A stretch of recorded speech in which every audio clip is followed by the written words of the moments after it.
Shukran, barakallahu fikum. Tunamshukuru Allah subhanahu wa ta'ala ambaye ametujalia nafasi hii kubwa kuja hafla ya watoto wetu ambao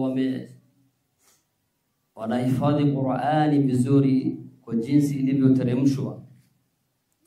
Manake Qur'ani ni kitabu cha Allah subhanahu wa ta'ala.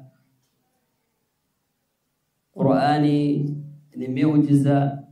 Qur'ani ni kitabu ambayo iko na hidayah ndani yake kwa waja wa Mwenyezi Mungu subhanahu wa ta'ala. Vile vile hii Qur'ani ni shifa kutokana na kila maradhi yote ambaye ana maradhi ya kila aina, fa alayhi bil Qur'an, nafa ajisomee Qur'ani ili apate shifa kutokana na Qur'ani ya Mwenyezi Mungu subhanahu wa ta'ala. Liana Qur'ani ina maajabu ndani yake, ina shifa ndani yake kutokana na kila maradhi. Tukianza na maradhi ya jahal, ujinga, ukitaka kuitoa unaanzisha na Qur'ani ya Mwenyezi Mungu subhanahu wa ta'ala.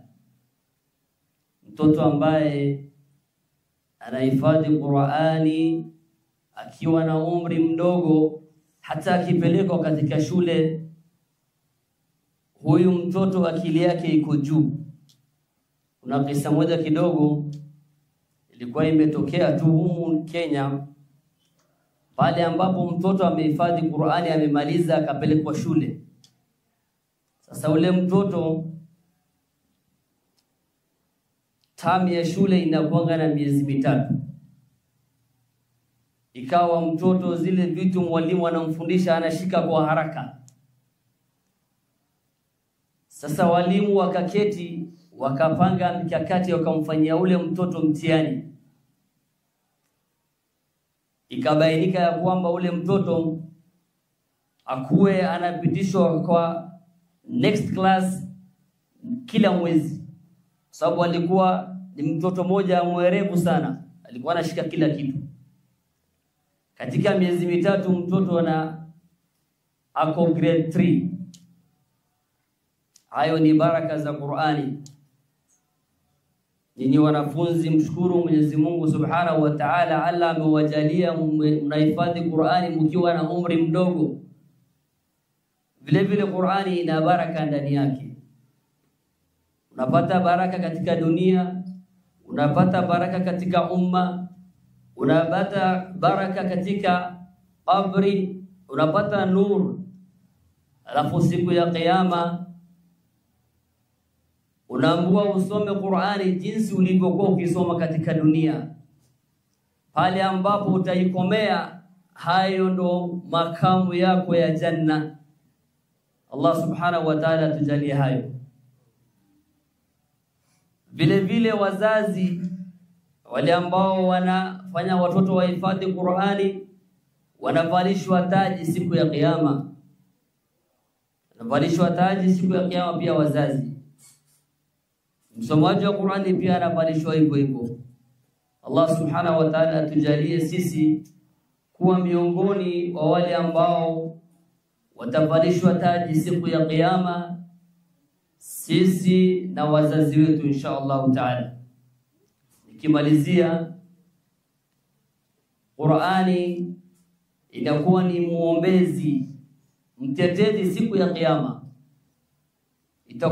Itakuombea Allah subhanahu wa ta'ala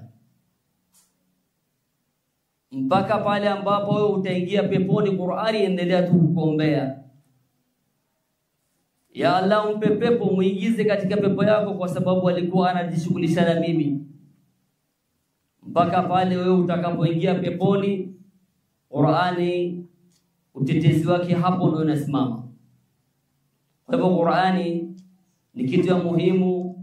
Qur'ani ni kitu adhim, kitu kubwa ambaye Allah subhanahu wa ta'ala amemteremshia, na tunamuomba Allah subhanahu wa ta'ala atujalie sisi tuwe miongoni mwa wale ambao tunatukuza Qur'ani, tunafanya Qur'ani ikuwe kitu kubwa katika nyoyo zetu, tunafanya Qur'ani ikuwe kubwa katika maisha zetu nzima, kwa sababu uongofu wa mwanadamu katika hii dunia haiko katika pesa, haiko katika mali.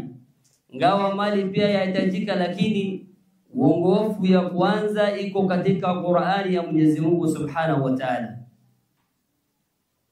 Mwenyezi Mungu Subhanahu wa Ta'ala atuambia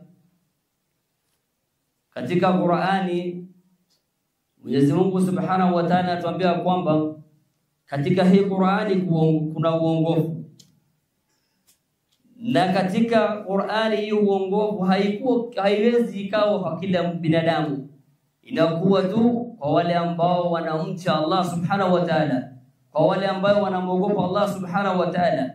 Kumuogopa Allah Subhanahu wa Ta'ala ni kutekeleza amri ya Allah Subhanahu wa Ta'ala, ni kukatazika na makataziwa ya Mtume sallallahu alayhi wasallam.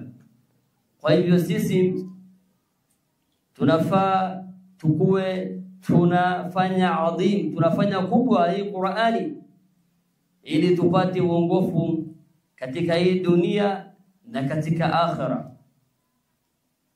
Nikimalizia, tunashukuru wale ambao wametualika hapa. Sifai kuzungumza mbele ya mashekhe wangu, lakini imebidi nimepewa nafasi nikazungumza. Kwa hayo nasema asanteni sana. Assalamu alaikum wa rahmatullahi wa barakatuh.